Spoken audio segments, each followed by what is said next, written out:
할렐루야. 아멘. 하나님의 영광이 지금 이곳에 저희들과 함께함을 믿습니다. 아멘. 하나님께서 우리 모두를 사랑하시고 또한 지켜주심을 믿습니다. 이렇게 민족의 명절을 잘 세시고 이렇게 예배당에 나와 함께 예배함이 얼마나 큰 기쁨이고 감사한지 모릅니다. 제가 지난 주간에 이렇게 기도하면서 느꼈던 것은 제게서 우리 예간교회와 예간교회 성도님들이 참 큰 기쁨이다 라는 것을 많이 느꼈습니다. 기쁨이다. 그래서 함께 나눌 수 있고 함께 기도할 수 있고 서로의 아픔과 모든 것들을 어루만져줄 수 있어서 저에겐 참 기쁨이고 소중함이었던 것 같습니다. 우리 기도 제목을 다 적어 주셨는데 기도를 드리면서 날마다 생각하는 것이 무엇이냐 하면 하나님께서 하나님의 뜻을 이루실 것이라는 것입니다. 아멘. 그 가운데 하나님의 놀라우신 역사가 일어날 줄 믿습니다. 아멘. 사람들은요, 많은 사람들은 문제가 생기면 내 탓이오 라고 하는 사람이 많을까요? 아니면 남 탓이오 하는 사람이 많을까요? 예, 남 탓이오 하는 사람이 많습니다. 남 탓이오. 어떤 부부가 있었는데 부부가 그렇게 싸우는 거예요. 서로 얼굴만 보면 싸워요. 서로 부딪히기만 하면 싸우고 만나기만 하면 싸워요. 그런데 어느 한쪽이 자신의 잘못을 인정하고 다 내 탓입니다 라고 말한다면 싸움이 될까요? 안 될까요? 싸움이 일어나지 않습니다. 그런데요, 많은 사람들은요, 문제가 생기고 싸움이 일어나면 다 누구 탓이다? 남 탓이라는 거예요. 그런데 이게 어른뿐만 아니라 아이들도 마찬가지예요. 아이들도. 우리 조그만한 아기들도요, 뭐라고 그러냐 하면 비교를 합니다. 우리 친구 엄마 아빠랑 비교하기도 하고 하면서 저는 부모님을 잘못 만났어요 라고 하는 친구들도 있어요. 이야기를 나누다 보면. 그리고 어떤 친구는요, 초등학생밖에 안 된 친구인데도 제 어릴 적 기억은요, 부모님 때문에 좋은 기억이 하나도 없어요.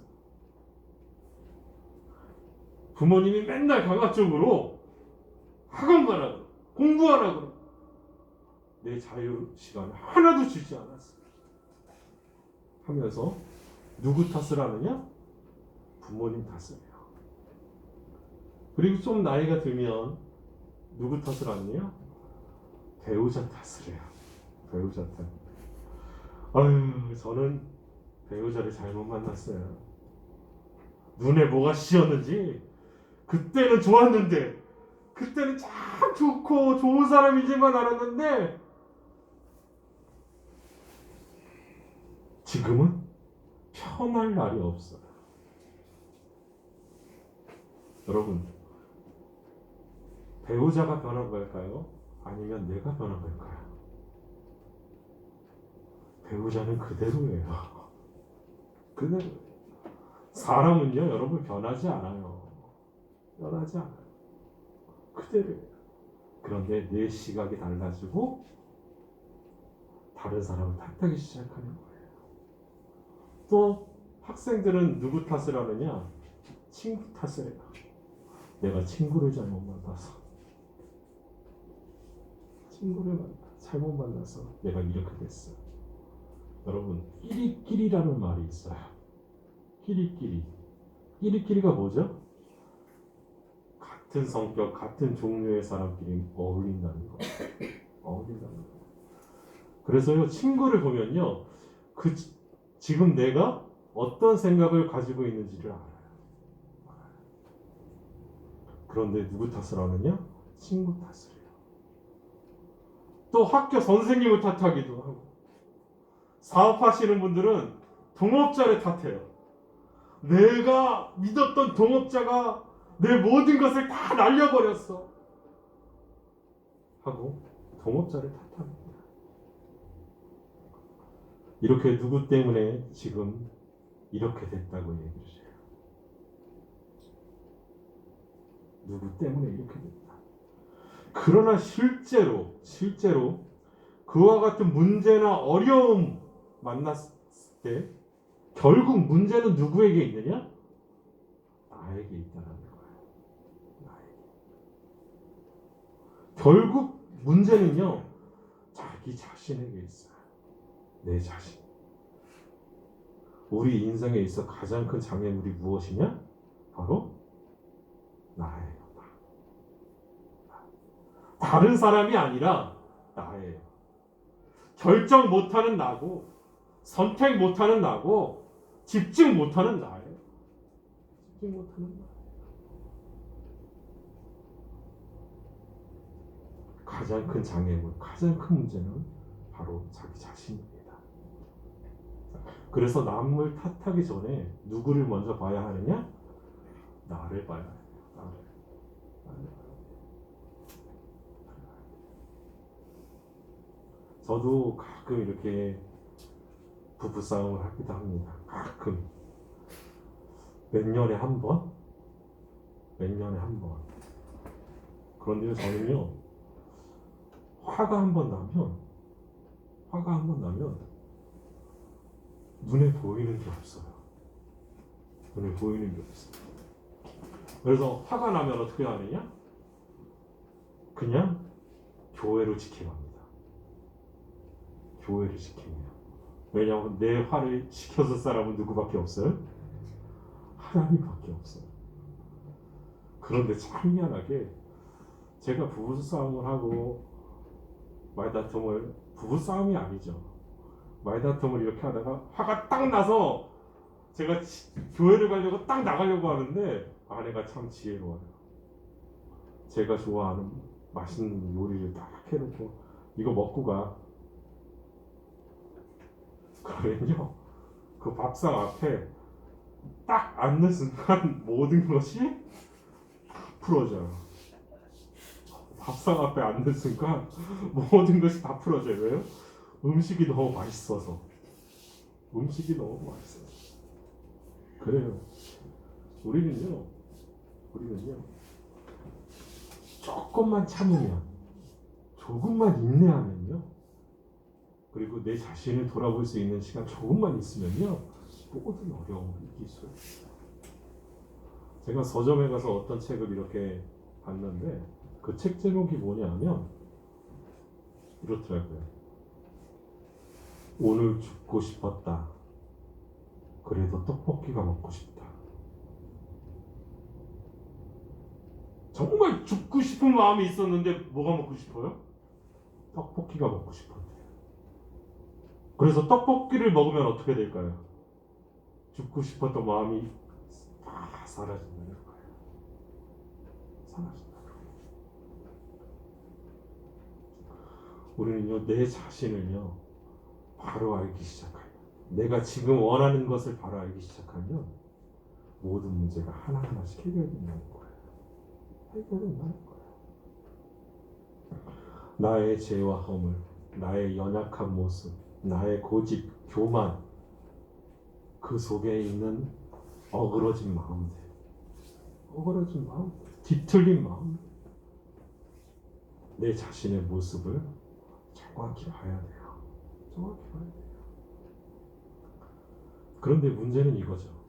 내가 내 자신을 바로 볼 수 있을까? 라는 거예요. 우리 예강교회 성도님들, 내 자신을 내가 바로 볼 수 있을까요? 바로 보지 못해요. 우리는요, 모두가 누구한테는 너무 관대해요. 자기 자신한테는 너무너무 관대해요. 너무너무 관대해요. 내 자신을 잘 못 봐요. 그럼 다른 사람이 나를 잘 볼 수 있을까요? 아니요, 다른 사람은요, 나보다 내 자신을 잘 볼 수가 없어요. 그럼 나를 정확히 알고 내 자신을 알 수 있는 사람이 있고 그런 분이 있는데 그분이 누구시냐? 바로 예수님이라는 거예요. 예수님이라는 거예요. 그래서 그러는 거예요. 믿음의 주여 또 온전케 하시는 예수를 바라보라는 거예요. 믿음의 주여 나를 온전케 하시는 분, 내 스스로를 온전하게 만드시고 온전하게 들여다볼 수 있게 하시는 그분을 바라보라는 거예요. 그래서요, 예수님을 바라보고 하나님을 바라볼 때, 눈을 들어서 믿음의 주를 바라볼 때, 온전케 하시는 예수님을 바라볼 때 모든 절망과 고통과 괴로움과 그 모든 것들을 이겨낼 수 있는 힘과 용기와 지혜를 주세요. 그런데 그 힘과 용기와 지혜를 주시는 이유가 무엇이다? 내 자신을 보라는 거예요. 내 자신을 보라. 하나님은요, 예수님은요, 무엇만 주시느냐? 힘만 주세요. 용기만 주시고요. 용기만 주시고요. 길을 보여주시고요. 지혜를 주세요. 그런데 그 길을 헤쳐나가는 사람은 누구예요? 나예요. 나. 내가 헤쳐나가는 거예요. 오늘 말씀을 가만히 보세요. 내게 능력 주시는 자 안에서 내가 모든 것을 할 수 있는 자예요. 움직이는 주체는 누구냐? 하나님은 힘을 주시는데 가만히 있으면 아무것도 할 수 없어요. 지혜를 주시는데 그 지혜를 가지고 가만히 있으면 아무것도 할 수 없어요. 능력으로 함께 하시는데 능력을 발휘해야 되는데 가만히 있으면요, 능력이 발휘돼요? 아니요, 절대 발휘되지 않아요. 내가 모든 것을 할 수 있는 힘, 그분이 무엇을 주시기 때문에? 능력을 주시기 때문에. 능력을 주시기 때문에.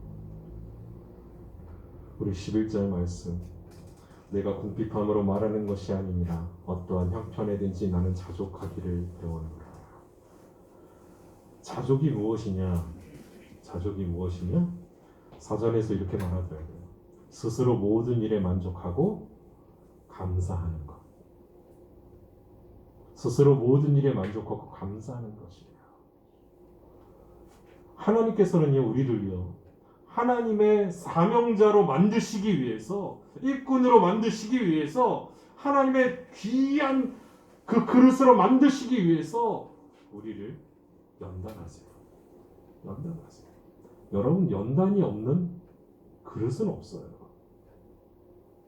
여러분, 이쁜 그릇, 소중한 그릇은요, 그만큼 더 고열을 견뎌내야 되고요, 그만큼 더 깎고 깎여야 되는 거예요. 그런데 우리는요, 어떠냐? 내 자신을 깎이긴 너무 싫어해. 고열을 견디는 것, 고난 견디는 것, 너무 어려운 상황 견디는 것 너무너무 힘들어한다는 거예요. 누가 그랬죠? 이스라엘 백성들이 광야에서 그랬어요. 광야 40년 동안 깎이고 깎였을 때 가나안 땅에 들어갈 수 있었던 거예요. 여러분, 다윗은요, 연단이 어마어마하게 많았던 사람이에요. 다윗, 우리가 너무나 잘 아는 다윗. 어릴 때 다윗은 어떻습니까? 집에서 인정받지 못했던 아들이에요. 집에서 정말 인정받지 못했던 막내 아들. 8명의 아들 중에 막내. 8째 아들. 여러분, 제가 말씀드렸죠. 선지자 사무엘이 이새의 집에 가는데, 가서 거기서 예배를 드린다고 하는데, 다른 아들들은 전부 다 집에서 맞이할 준비를 하는데, 막내 아들이었던 다윗은 어떻게 됐어요? 야, 너는 양치러 가. 라는 거예요. 여러분, 선지자가 오는데 자기 아들 다 보여주고 축복기도 받으면 얼마나 좋아요. 그런데요, 막내 아들이었던 다윗은요, 들로 보내는 거예요. 다른 아들들은 목욕했을 거예요. 오래간만에 때 빼고 강 빼고 때 밀고, 우리 명절 전에 그렇잖아요. 목욕탕 가서 때 밀고, 코로나 때문에 그러지 못하지만 요즘은 때 밀고 다 하잖아요. 그렇게 때 밀고 아주 색동 옷으로 가장 귀한 옷을 입히고 준비하고 있었을 거예요. 그런데요, 다윗은요, 야, 너는 너무 창피해. 보여주기도 너무 창피해. 그런 인정받지 못하는 아들이 다윗이었어요. 다윗이었어요.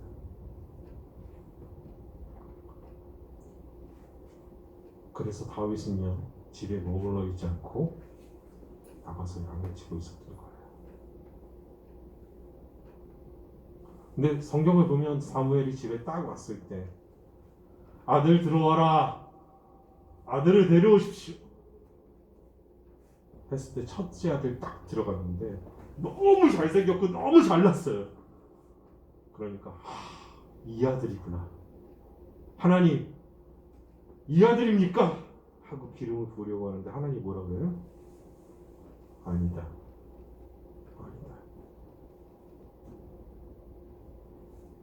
그래서 둘째 아들을 데려와요. 똑같이 아니다. 몇째 아들까지? 7째 아들까지 데려와요.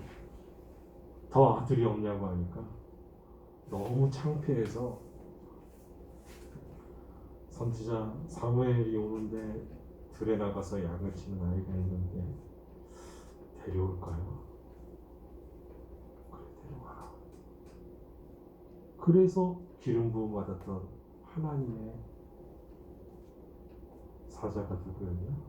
바로 다윗이었어요. 인간의 눈으로 볼 때는 화려하지 않았어요. 문제 많은 자식이었어요. 보여주고 싶지 않은 자식이었어요.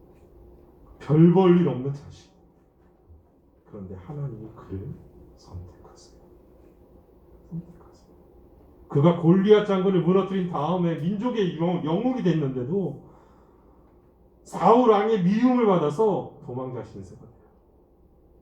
그래서 블레셋에 가서 적국이에요.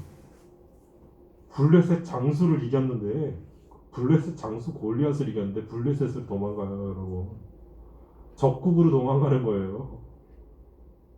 그래서 거기 1년 3개월 동안 있어요. 숨어서 죽을까.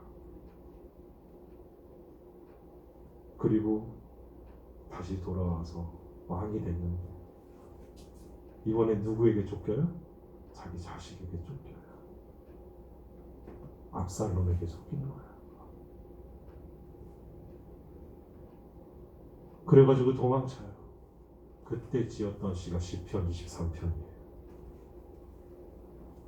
하나님은 나의 목자시니 내게 부족함이 없으리로다. 여러분, 다윗이 부족함이 없어요? 부족함 투성이에요. 지금 쫓겨다닌다니까요. 맨발로 도망쳤어요. 맨발로, 여러분. 신도 신지 못하고 맨발로 도망쳤던 사람이 다윗이에요. 그런데요, 부족함이 없대요. 고난이 다가오고 문제가 다가오고 어려움이 다가오고 슬픔이 다가와도요, 하나님이 나의 목자가 되시며 하나님 한 분이 내게 계시기 때문에, 예수님이 나와 함께 하시기 때문에 나는 부족함이 없습니다. 라는 고백이에요. 성경에서 자족하는 것을 제일 잘한 사람이 누구냐? 저는 다윗이라고 생각해요. 자족하는 것. 스스로 모든 일에 만족하고 하나님께 감사하는 거예요. 내가 도망치지만, 내가 어려운 가운데 있지만, 그래도 하나님께서 합력하여 선을 이루게 만들어 주실 줄 믿고 나아가는, 하나님의 영광 가운데 나를 사용해 주실 줄 믿고, 그리고 반드시 이기게 하실 줄 믿고 나아가는 다. 그런데요, 그 다윗의 꿈이 이루어져요. 여러분, 경제적인 어려움이 다가오고 자녀가 속을 썩이고 여러 가지 일들이 나타나도 일어나도요, 절대로 낙심하지 마세요. 속이 상해도요, 우리 하나님이 우리와 함께 하세요. 하나님이 여전히 내 편이 되어주세요. 내가 큰 잘못을 지었어도요, 여전히 하나님은 나의 목자가 되어주세요. 내가 큰 잘못을 짓고 정말 죽을 수밖에 없는 죄를 지어도요, 그래도 하나님은 영원히 나를 사랑하세요. 영원히 사랑하세요. 그 하나님이 우리와 함께 하십니다. 그리고 반드시 모든 것에 하나님의 선하신 뜻이 이루어질 겁니다. 그 하나님을 바라보세요. 12절 말씀. 나는 비천에 처할 줄도 알고 풍부에 처할 줄도 알고 모든 일 곧 배부름과 배고픔과 풍부와 궁핍에도 처할 줄 아는 일체의 비결을 배웠노라. 여러분, 항상 좋은 일만 있을 수는 없어요. 때로는 어려운 일도 생겨나고 문제도 생겨나고 기복이 있어요. 인생에 기복이 있어요. 그런데요, 하나님의 은혜에 감사하고 나아가면 그 모든 어려움을 넉넉히 이길 수 있게 된다는 거예요.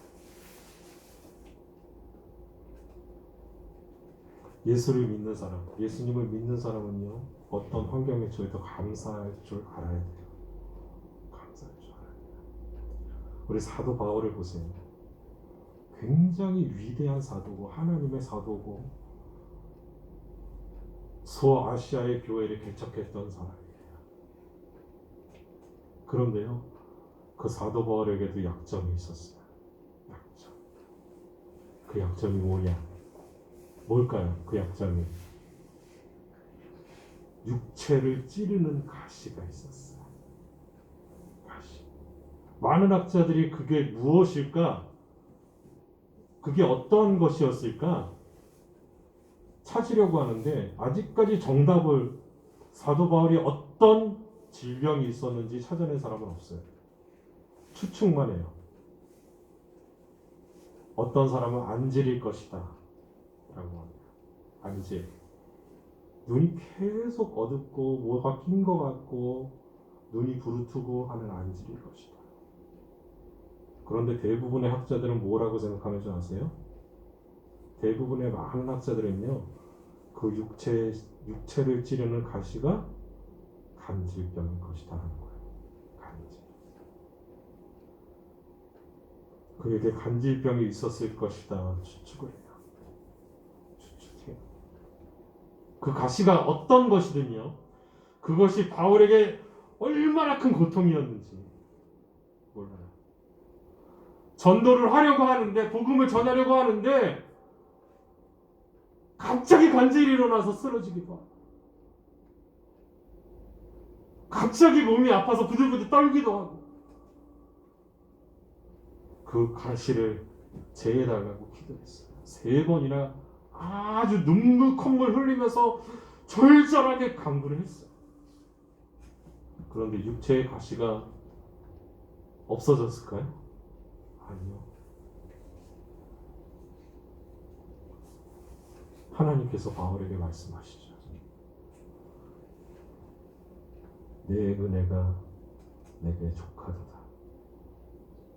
이는 내 능력이 약한 데서 온전하여 지니라. 온전하여 지니라.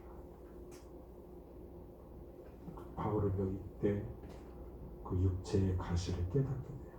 그 의미를 깨닫게 돼요.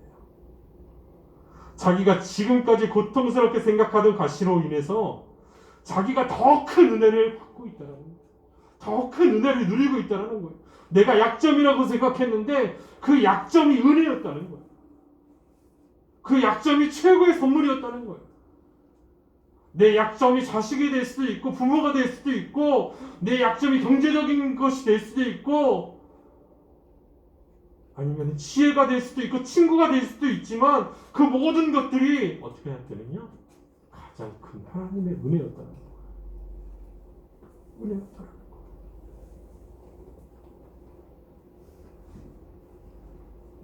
바울은 그 후로 억지로 그 가시의 고통을 참는 것이 아니라 사람들에게 숨기는 것이 아니라 떳떳하게 말해요. 오히려. 그리고 그 가시로 인해서 기뻐하기 시작했어요. 그리고 말하죠. 내 약함을 강하게 하시는 예수님, 그분을 찬양하기 시작했어요. 약할 때 강함 되시네. 나의 노래가 되신 주, 나의 기쁨이 되시고 감사가 되신 주 하고 찬양하며 다녔어요.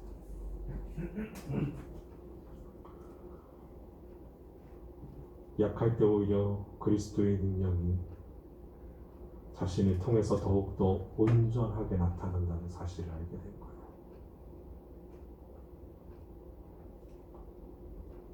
우리는요, 사도 바울처럼 믿음으로 우리의 약함을 강함으로 만들어야 돼요. 우리의 상처를요, 영광으로 바꾸어야 해요. 그런데 거기에서 핵심이 무엇이냐? 바로 내게 능력 주시는 자 안에서예요. 내게 능력 주시는 자 안에서. 우리가 비천할 때 우리가 비천함을 바라보면요, 낙심하게 되어 있어요. 우리가 풍부할 때 풍부함을 바라보면요, 교만해져요. 그런데 우리가 처한 여건, 환경, 상황 그런 거 바라보지 않고 내게 능력 주시는 자, 바로 예수님을 바라볼 때 그 안에서 하나님께서 지혜를 주시고 능력을 주시고 힘을 주시고 그래서 모든 것들을 이기게 하신다는 거예요. 여러분, 베드로가 예수님을 바라보면서 바다 위를 걸어갔던 것을 보세요. 주님이십니까? 그래, 나다. 그럼 나로 바다 위를 걷게 해주세요. 그래, 와라. 누구만 바라보고 걸어가요? 베드로가? 예수님만 바라보고 걷는 거예요. 예수님만 바라보고 걸어요. 그런데 풍랑이니까 무엇을 바라봐요? 예수님 바라보다가 그 풍랑을 바라보죠. 오! 풍랑일 때 파도를 바라보고 그러다가 어떻게 되느냐? 바다에 빠지게 될 거예요. 그 순간 베드로는요, 바다에 빠져버렸어요. 예수님을 바라보고 예수님 말씀을 의지하고 나아갈 때는요, 풍랑이를 걸을 수 있어요. 바다를 걸을 수 있어요. 뛰어갈 수 있어요. 누구에게 달려가요? 예수님에게 달려갈 수 있어요. 그런데요, 무엇을 바라보며? 상황을 바라보고 환경을 바라보고 문제만 바라보면요, 걸어갈 수 없어요. 우리에게 풍랑, 여러 가지 풍랑이 있어요. 절망의 풍랑이 있어요. 누구를 바라보면 걸어갈 수 있어? 헤쳐나갈 수 있어요? 예수님을 바라보면요, 절망의 풍랑 헤쳐나갈 수 있어요. 우리에게 질병의 풍랑도 있어요. 질병의 풍랑도요, 누구를 바라보면 이겨낼 수 있어요? 예수님을 바라보면 이겨낼 수 있어요. 고난의 풍랑을 이길 때 예수님을 바라보면요, 걸어갈 수 있어요. 뛰어갈 수 있어요. 그러면 어떻게 되느냐? 모든 문제가 해결되는 거예요. 이것이 무엇이다? 내게 능력 주시는 자 안에서 내가 모든 것을 할 수 있느니라 해요.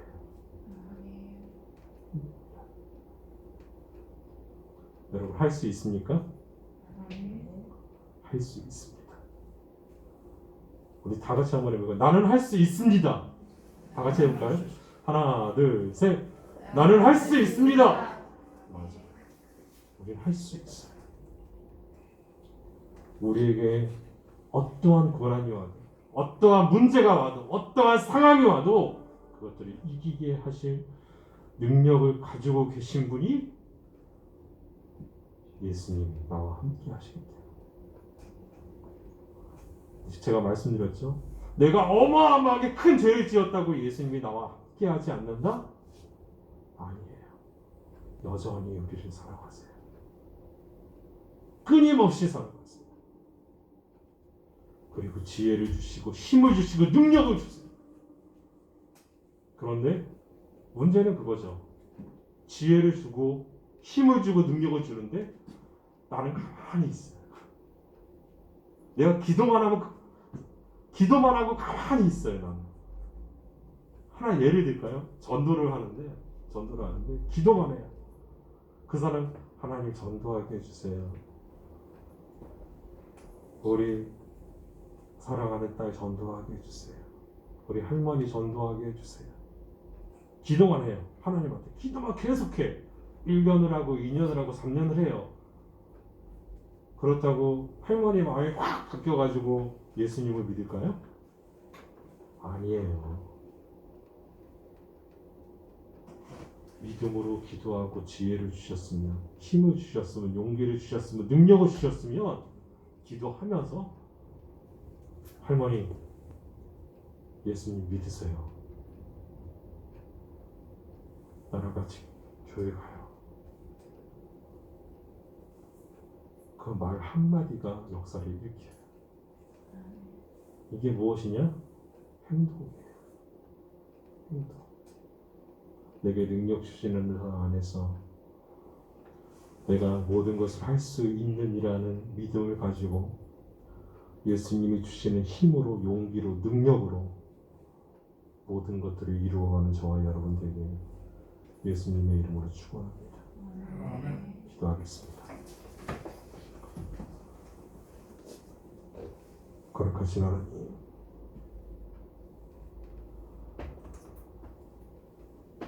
예수님이 내게 능력이 되심으로